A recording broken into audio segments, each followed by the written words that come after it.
मनोज कुमार शर्मा, राजनीति विज्ञान विशेषज्ञ, सरस्वती ग्रुप ऑफ कॉलेजेस के इस डिजिटल प्लेटफॉर्म पे आप सभी लोगों का स्वागत है।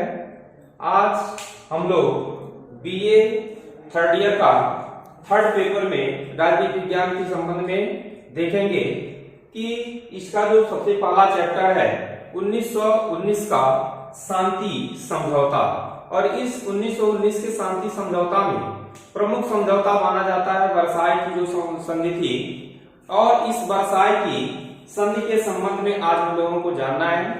वर्साई की संधि को जानने से पहले मैं आपको बता दूं कि 28 जून 1914 को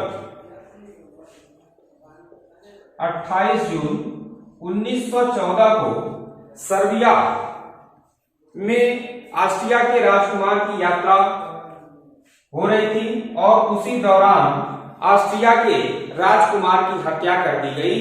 और इस हत्या के ही दौरान एक तरह से समझ लीजिए कि प्रथम विश्व युद्ध की शुरुआत होती है, और प्रथम विश्व युद्ध 1914 से लेकर के 1918 तक चला। और इस प्रथम विश्व युद्ध के बाद से इस वर्साई की संधि को जो है प्रस्तावित किया गया, अर्थात आने वाले समय में फिर से इस तरह की कोई जो है कि युद्ध न हो पाए, अर्थात फिर से द्वितीय विश्व युद्ध न हो। अब मैं आपको बता दूं कि ये जो वर्साई की संधि है, इस सम्मेलन के मुख्य रूप से जो है कि 4 लोग कर्णधार थे, जिसमें सबसे पहले आपके जो है कि अमेरिका के राष्ट्रपति वुडरो विल्सन थे, फ्रांस के प्रधानमंत्री क्लीमेंसो थे, ब्रिटिश प्रधानमंत्री लॉयड जॉर्ज थे, और इटली के प्रधानमंत्री ऑरलैंडो थे। इन्हीं लोगों के जो है कि देख रेख में एक तरह से कहा जाए तो ये वर्साई की संधि को जो है कि अंतिम रूप दिया गया था। इसीलिए इन लोगों को वर्साई की संधि का, इन चारों लोगों को वर्साई की संधि का कर्णधार भी कहा जाता है। तो इस तरह से ये लोग 4 कर्णधार थे, जिन्होंने मिल करके और आने वाले समय में इस तरह की कोई समस्या न हो, इसको जो है कि दूर करने का प्रयास किया। उसके बाद से हम लोग देखेंगे कि जो ये सम्मेलन हुआ था, इस सम्मेलन का प्रमुख मुद्दा क्या था, और सम्मेलन के मुद्दा में क्या क्या मुख्य बातें थी, क्यों इस सम्मेलन को लाया गया, क्यों इस सम्मेलन को किया गया। तो सबसे पहला इसका सम्मेलन था राष्ट्र संघ का निर्माण, अर्थात कहने का तात्पर्य है कि इस वर्साई की संधि को लाया गया ताकि एक ऐसे संस्था का निर्माण किया जाए, एक ऐसे संगठन का निर्माण किया जाए ताकि आने वाले समय में इस तरह के युद्ध को होने से क्या कर सके, रोक सके, किसी भी प्रकार से जो है कि इस तरह का युद्ध न हो। क्योंकि इसके पहले इस तरह की कोई संस्था या संगठन नहीं था, ताकि जो है कि अगर एक देश से दूसरे देश के बीच किसी तरह की समस्या हो तो उसका निपटारा किया जा सके। तो इसलिए सबसे पहला मुद्दा ये था कि राष्ट्र संघ का निर्माण किया जाए। उसके बाद से दूसरा आता है फ्रांस की सुरक्षा की व्यवस्था, यानी कि फ्रांस अपने आप को एकदम बिल्कुल असहाय समझ रहा था, उस समय बिल्कुल भयभीत था प्रथम विश्व युद्ध के बाद से। वह यही चाह रहा था कि हम किस तरह से सुरक्षित हो सकें, और इस वर्साई की संधि में इस चीज का जो है कि मुद्दा रखा गया कि किस तरह से हम फ्रांस को सुरक्षित रख सकते हैं।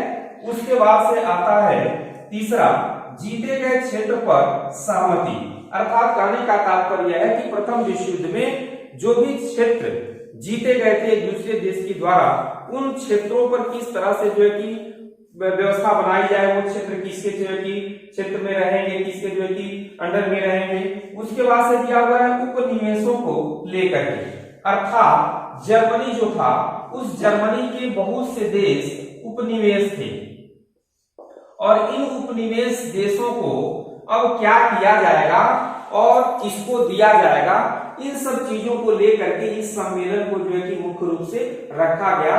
यही सम्मेलन के मुख्य रूप से क्या थे, मुद्दा थे कि सम्मेलन में इन बातों पर विशेष रूप से जो है कि बातें की जाएगी। उसके बाद से बातें आती हैं कि सम्मेलन जब शुरू होता है तो उस सम्मेलन के मार्ग में बहुत सी ऐसी समस्याएं आती हैं, बहुत सी ऐसी बाधाएं आती हैं कि आखिर इसको किस तरह से जो है कि सम्मेलन को किया जाए। उसमें अनेक बाधाएं भी उत्पन्न होती हैं, जिसको हम लोग देखेंगे।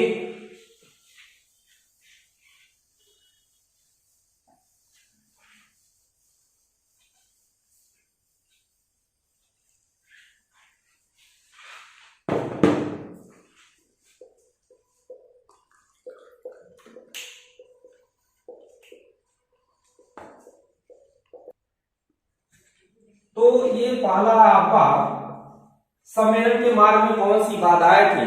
तो सबसे पहला आपका जो है कि मार्ग में बाधा ये था कि विल्सन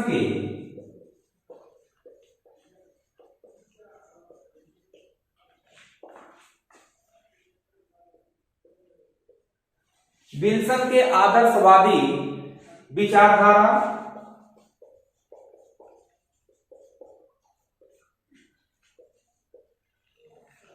कहने का तात्पर्य है कि विल्सन जो थे वो एक आदर्शवादी विचारधारा के थे और अन्य जो भी विजित राष्ट्र थे वह सभी के सभी विजित राष्ट्र एक तरह से समझ लीजिए कि अपनी क्षतिपूर्ति के लिए जो है कि लालायित थे और वह जो है कि एक तरह से भौतिकवादी विचारधारा से प्रेरित थे और वह भौतिकवादी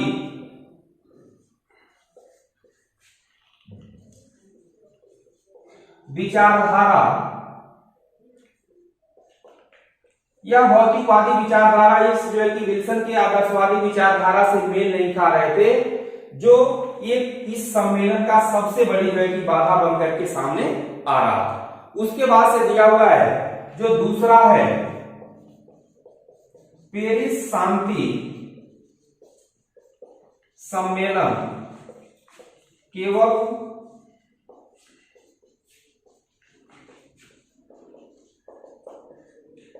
विजित राष्ट्रों का सम्मेलन था।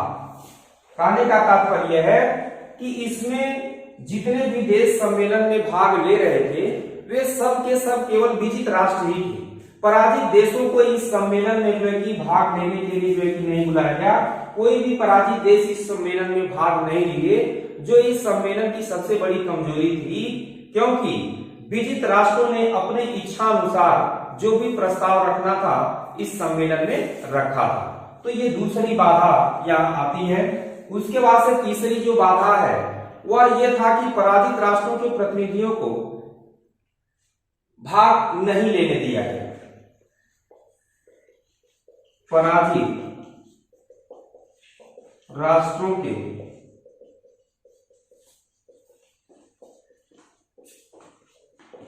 प्रतिनिधियों को भाग नहीं लेने दिया गया। यानी कि पराजित जो भी राष्ट्र थे उन पराजित राष्ट्रों को जो है कि इस सम्मेलन में भाग नहीं लेने दिया गया। और ये स्वाभाविक है कि जब पराजित राष्ट्रों को इसमें सम्मेलन में भाग नहीं लेने दिया गया तो वे सभी लोग जो है कि मन ही मन असंतुष्ट हो गए। उसके बाद से आता है जो चौथी बाधा थी वह पेरिस का जो वातावरण था,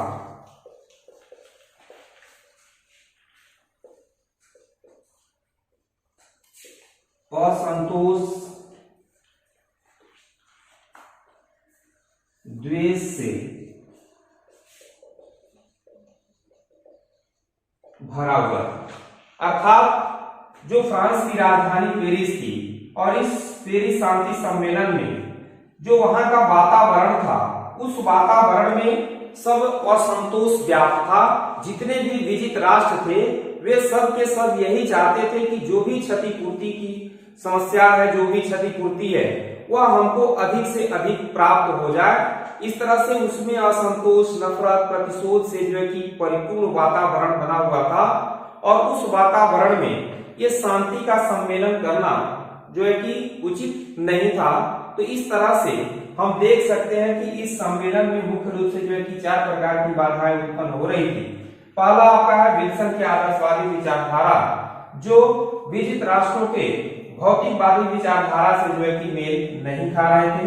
दूसरा है पेरिस शांति सम्मेलन में, यानी कि केवल विजित राष्ट्रों का ही सम्मेलन था। उसके बाद से पराजित राष्ट्रों को इसमें जो है कि भाग नहीं लेने दिया गया और पेरिस का वातावरण असंतोष और द्वेष से भरा हुआ था।